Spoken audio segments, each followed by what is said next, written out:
Hi everyone, welcome to day 4 of the Magical Business Initiation. And I just have to say, I don't know if anyone else goes right before they go live, they just like play with their hair for a few minutes, but that was just happening. But the Magical Business Initiation is 5 days of to increase your prices, attract the right clients, and market in a way that feels good. So this is day 4 and we're talking about sales. And yes, this is magical. Don't worry, we're going to get into magical stuff.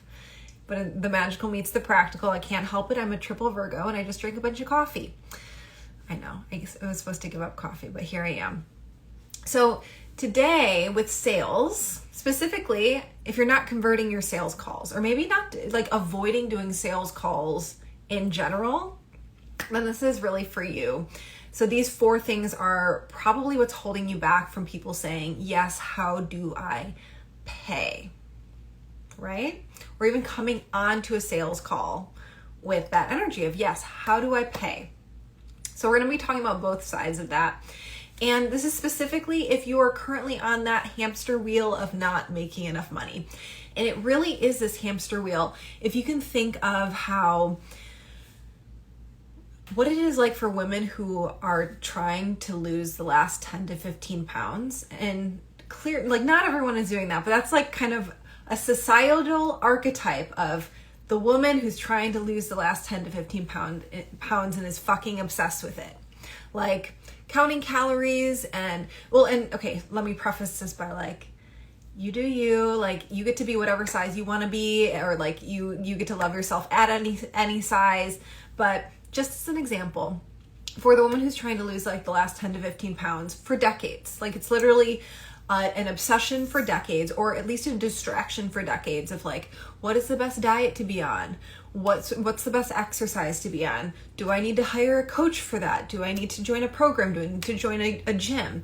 And it's just in the background of eating up energy all of the time, obsessed with the last 10 to 15 pounds. You're going up and down 10 to 15 pounds. This happens with money too, of like this little baseline of not quite making enough or just making enough, right? If you're there, you know how that is. You're like, I got a budget. I got to pay attention to what I'm spending. I need to make a little bit more. Can I just like get one more client and like just to get by? Or I need to launch another course just so I can cover my expenses. I don't know where the thing is going to come in the next month. Like that can be a cycle for years for people. Years of just making enough, just enough to cover the expenses and cover your own bills. And this week is all about getting beyond that. You can just make a few simple changes and get beyond that so that you're making more than enough. Because when you unlock that, you actually unlock the freedom to step away from that energy draining cycle. It's like all the time, that energy draining cycle of not enough. So that's what we're talking about today. And specifically for if you're an online service provider who's just not making as much as they want, or are turned on by the 100K year, that 6-figure year, that's for you. So mistakes I see people make around sales. Let's start with that first. And one of them is a very practical one of not following up. They do a sales call and they don't follow up. And there can be actual shame around following up with people. I just realized my phone's on an angle, so I'm not standing straight up. Yeah, we're good. So if you actually look at the statistics around sales, then you will see that on average, and this is across a lot of different industries, so this is in like the product sector and stuff as well. But if you look at the statistics around following up after sales calls, on average, it is over 8 different touch points. Like some say up to 25 different touch points after a sales call for someone to actually say yes to a sale. And I'm not saying like put someone on a 25-day email cycle of checking in with them every day 25 times. But I want to normalize to you the idea that following up after a sales call is completely normal and is actually beneficial for your potential client or potential customer. So same with if you do have an online program and let's say you do a webinar as a part of a launch. A lot of people will be like, oh my gosh, they didn't buy on the webinar, or only 1 or 2 people bought on the webinar. And so they give up and they don't send sales emails after the fact. Well, the majority of the sales actually come from those many sales emails after a webinar, because of the same psychology and those same statistics of the importance of following up after a sales call. So first mistake, you don't follow up after the call. The next one is you don't address objections. And I know this is a controversial one where some people are like anti-addressing objections, but if you are completely in love with your offer and bought in on how impactful the service or the service you do or the offer that you have, like the impact and the transformation they have on your clients and customers, you not addressing objections is actually a huge disservice for them.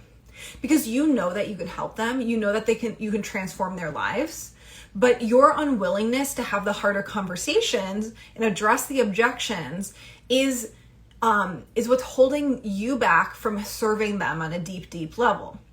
And we'll get into what to do with that in a moment, but I just wanted to bring up that this is a big mistake. Not a big mistake. I don't want to make it like over dramatize. This could be holding you back from getting significantly more yeses from sales calls. So our third mistake I see people doing is you don't follow a sales script. I know, this is another one that people don't want to hear. So this is only if you don't have good conversion rates on sales calls. If you do a sales calls or a bunch of different sales calls and you don't get a bunch of yeses, or like at least 50% yeses, then a good indicator is that you actually need to learn a sales call script, even if it feels clunky in the beginning, because it'll start getting you settled and grounded in the fact that there is actual psychology behind a sales call that you're taking people through that make people feel safe, and you can actually address objections before they ever come up in a sales call. So if you're not seeing the conversion rate that you want in the sales call, you should think about following a script. And that's something you can absolutely get rid of later on as you get comfortable with sales call and as your mindset up levels. But yes, okay. And I start going into answering the question as before we get in, but third mistake, you don't follow a script. So our fourth one is you think it's only the words you say. Okay. You think that we're taking a step beyond the script, and this can be like the negative side of following scripts for sales call, is you'll just say exactly what's on the script and not actually realize that there is an energetic side and a mindset side to whether sales are converting or not. So that's a big mistake. You're just focusing on the actions, the words you say, and you're not leaning into the fact that your energy is the thing that could actually be preventing people from saying yes. Okay, so quick recap, 4 mistakes I see people make. They don't follow up, they don't address objections, they don't follow a script if you're not actually getting conversions, or you think it's only the words that you say, okay? So what do we do instead? Instead, what we want to do is follow up. The opposite side of not following up is to actually follow up. And this can actually be systematized where, let's say you're selling, my go-to example is a hypnotherapy session. So we're just going to lean on the example I always use. Let's say you're a hypnotherapist and you're trying to sell a package of sessions. So you get people on a sales call to sell your package. And after the call, you can follow up with, let's say, a set of 5 emails that you, in general, will send to people. It can be templatized for yourself on the day of, a couple days later, and so on and so forth. So it doesn't have to be something where it's on your to-do list of like, I have to follow up with these people and come up with brand new things every single time. No, you can just use what you know works for that follow-up sequence. So as I mentioned at the beginning, statistics show like at least 8 follow-ups is actually touch points, which could be DMs. It could be them seeing your Instagram post. It doesn't just have to be like you directly reaching out to them. So 8 touch points after a sales call for people to say yes. So getting comfortable with that and just realize it's a part of the process. And you can actually make templates around that. So it's not this huge drain every single time after a sales call. Okay. Also, for addressing objections, you often have to go through the objection yourself or be on the other side of the objection to see I'm not wording this right. If there are specific objections that people come to you saying and you don't know how to answer them, it's a good sign that you haven't coached yourself through it, or you haven't put yourself in the shoes of the client. So let's say you are, a common objection you have during a sales call is, it sounds expensive. That sounds expensive. Or I'm saving up for a house and I'm not ready to divert money in that way because I want to save up for a house. If you are bought in and sold on their objections, if you believe more on their objections than the truth of like objections are just thoughts and they don't have to be true, then you're going to not actually be able to answer the question. So for example, for me, I have put money on a credit card to buy a program. When I was just starting out, I bought like my first larger investment in a program, a 5-figure program. I put the payments on a new 0% down for 12 months credit card. And I was 100% fine with that. I was like, okay, I have 18 months before they start charging me interest on this. I will absolutely be making significantly more money in 18 months. So I'm 100% confident that I will be able to pay this off in 18 months, if not significantly faster. So me having gone through that experience and being like, you know what, I opened up a new credit card and I put that payment on there and everything went so well. Like I got so much out of that program. I'm now able to stand up to people and be like, not stand up to them. I'm able to show up on calls and be like, if you are having issue, like you don't have the funds to pay for this right now, let me know if you want to look at other ways that you can pay for it that you might not be thinking of. I'm not trying to force anyone into joining any sort of program, but if you're actually going through a sales call and this person, like, they are ready for the transformation, they are completely committed to it, they are like, I want this, I need this right now, but the objection is, I don't have the money right now. I now know, because I have had that experience and I've been through it, I know like there are actually a million different ways that you can pay for it. And if it is worth it to you, because you've already said that you're committed to this, then like, let's explore those together if you want. There's no pressure. So that's an example. Or like with the saving for a house, like I have been last year I was saving for a house and that felt like a huge, intense thing for me. So like I could actually connect in with other people of being like, I can't invest in this right now because I'm saving for a house. But having moved through that, I was then able to, because I could coach myself through that and see the other options, then this one objection is completely in control of my life and my future.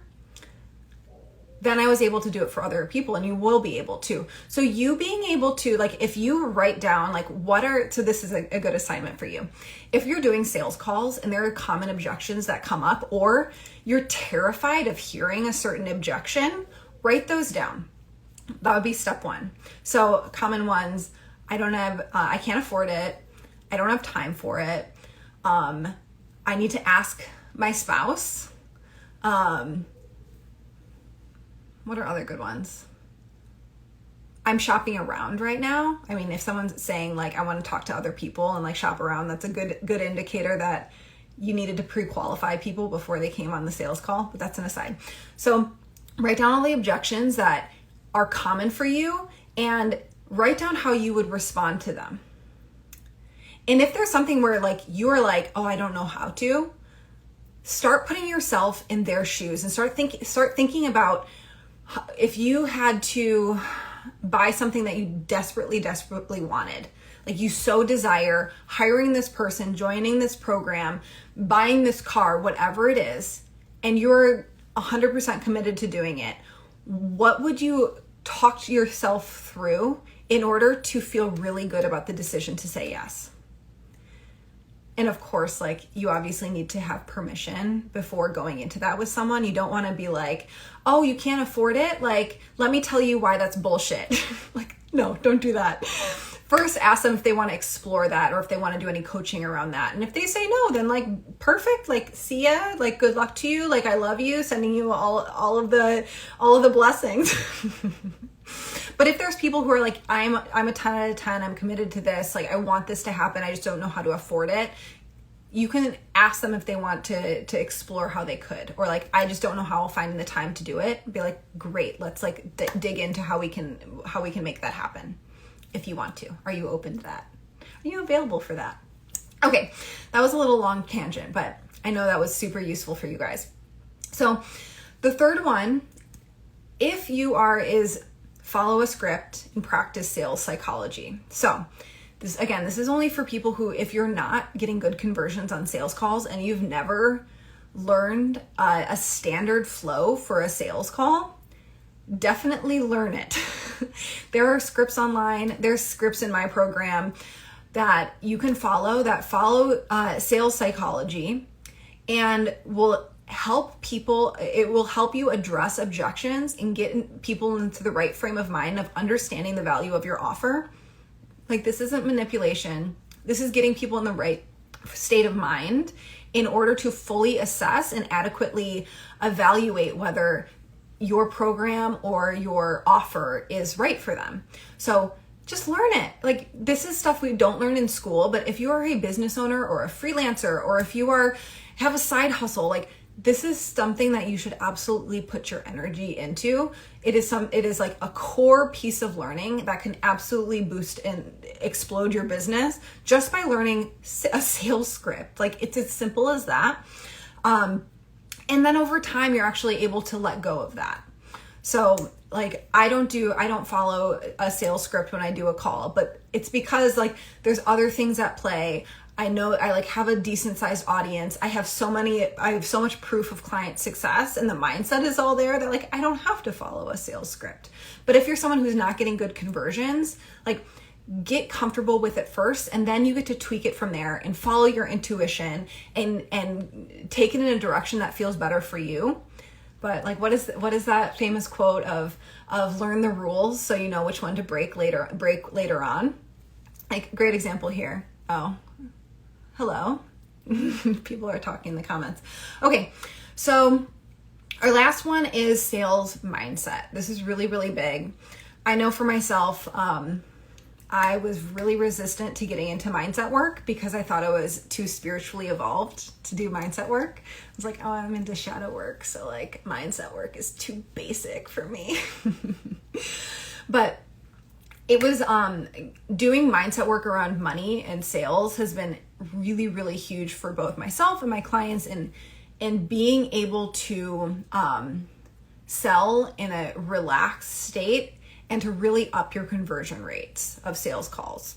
So what that looks like is you need to believe in your offer. And if you've been following along for the last few days of this magical business initiation, 5 days, Instagram Live, whole shebang, then you started to taste this of you believing in your offer and you believing in your client's ability to get a transformation is so foundational in getting a yes on a call. Like, you truly have to believe it.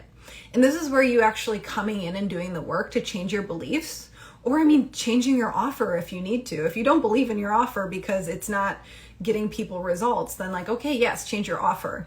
But if it's something where you have gotten people results or you've gotten yourself results, then this is where like the mindset element comes in with that. So go back to Tuesday if you want to dive deep into that, of like actually starting to believe into your clients, and believing in your offer. So that's a quick recap of everything we went through today. With sales, what you want to be doing instead of the mistakes I outlined are, do create a system around following up with people. Okay. On average, like statistics say 8 follow-ups after a sale, like to get to a yes is like 80% of them. So get comfortable with following up with people and like let go of any awkwardness around it, and just accept that it is a normal part of the process. Address objections. And if you don't know how to address objections, start coaching yourself through the process. Follow a script if you need to, or learn about sales psychology. It will significantly help your conversion rates if you haven't learned that ever before. And look at your sales mindset. So specifically around your belief in your offer, like it actually doing what it's supposed to do, your belief in your client and and them following through and doing what you tell them to do, and then belief in yourself and your ability to take people on that journey of transformation. So if you want a deep dive into this, I invite you to join Monetize Your Magic. It is open now. It is my 8-week program for going from not enough and on this not enough revenue in business on that hamster wheel of like just trying to get by month after month to having more than enough. We go through sales, we go through mindset, we go through marketing, we go through setting up your offer and leading sales calls and getting clear on your customer transformation. And all of this allows you to actually go from feeling this state of like undervalued and overwhelmed in your business, or like in your day-to-day having a gazillion to-dos, and at the end of it being like, what the fuck did I even do today? Because you aren't actually intentionally setting up your day with things that you know will move the needle forward. Everything in the program is about actually doing the things that will move the needle forward to you making more money in your business, which is ultimately you having more freedom to have the impact you want in the world. Or just spend fucking time with your family instead of like being chained to your desk. So you can check that out with the link in my bio or thedirtyalchemy.com/MYM. And there's all sorts of fun bonuses that are expiring tomorrow. So tomorrow, if you join today or tomorrow, then you get a bonus one-on-one call with me. So this is something that's usually only for private clients who pay tens of thousands of dollars to work with me, or it's for the VIP members of my mastermind called the Alchemical Business Intensive. So you actually will get a one-on-one call with me, which is pretty bonkers. That expires tomorrow. And then also a printed workbook for the program. So we actually mail it to you with other goodies. So if this feels aligned for you, definitely check that out. Definitely get in today or tomorrow to unlock those bonuses too. And I'll see you guys tomorrow. Tomorrow's the last day of our 5-day magical business initiation for the last piece of the puzzle. And until then, I'll see you in the DMs or on the internet.